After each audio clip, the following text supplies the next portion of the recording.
Shalom, puji Tuhan, kembali kita bertemu dalam inspirasi dan motivasi dari Infinity Ministry.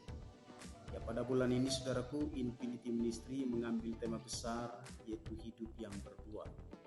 Ya, kalau kita melihat dari sudut pandang kehidupan orang percaya, hidup yang berbuah itu bukanlah merupakan sebuah pilihan bagi orang percaya. Tetapi hidup yang berbuah itu adalah keharusan dalam kehidupan orang percaya, ya. Jadi saudara, kalau kita bisa menghasilkan buah yang baik, maka itulah yang disebut dengan hidup kita bisa menjadi berkat bagi orang lain, ya. Kita bisa memberkati orang lain, saudara.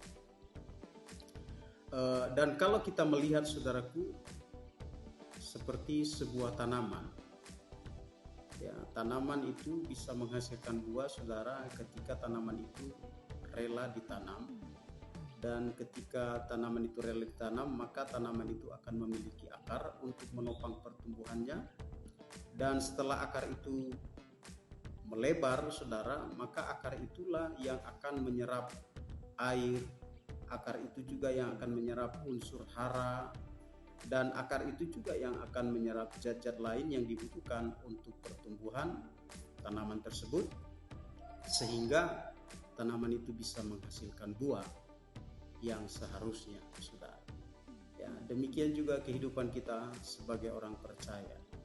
Agar kita bisa menghasilkan buah yang menjadi kerinduan Tuhan, maka kita harus tertanam dalam kebenaran firman Tuhan. Sehingga ketika kita sudah tertanam dalam kebenaran firman Tuhan, maka kita memiliki akar, dan akar itulah yang akan membuat kita berbuah sesuai dengan kerinduan Tuhan. Haleluya. Kita akan baca saudaraku dalam Mazmur 1 ayat 1 sampai dengan ayat yang ketiga, dikatakan demikian. Berbahagialah orang yang tidak berjalan menurut nasihat orang fasik, yang tidak berdiri di jalan orang berdosa, dan yang tidak duduk dalam kumpulan pencemooh. Tetapi yang kesukaannya ialah Taurat Tuhan, dan yang merenungkan Taurat itu siang dan malam.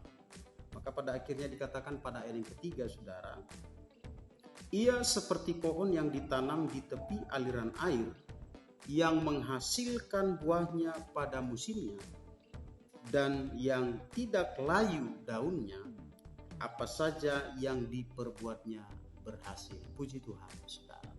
Jadi saudaraku, kalau kita ingin berakar dalam Tuhan, maka hindarilah bergaul dengan orang-orang pencemooh, orang berdosa, dan dikatakan orang fasik, saudaraku, hindari. Dan kita harus merenungkan firman Tuhan siang dan malam, maka hidup kita akan menghasilkan buah. Kiranya inspirasi dan motivasi ini bisa menjadi berkat bagi kita semua. Haleluya.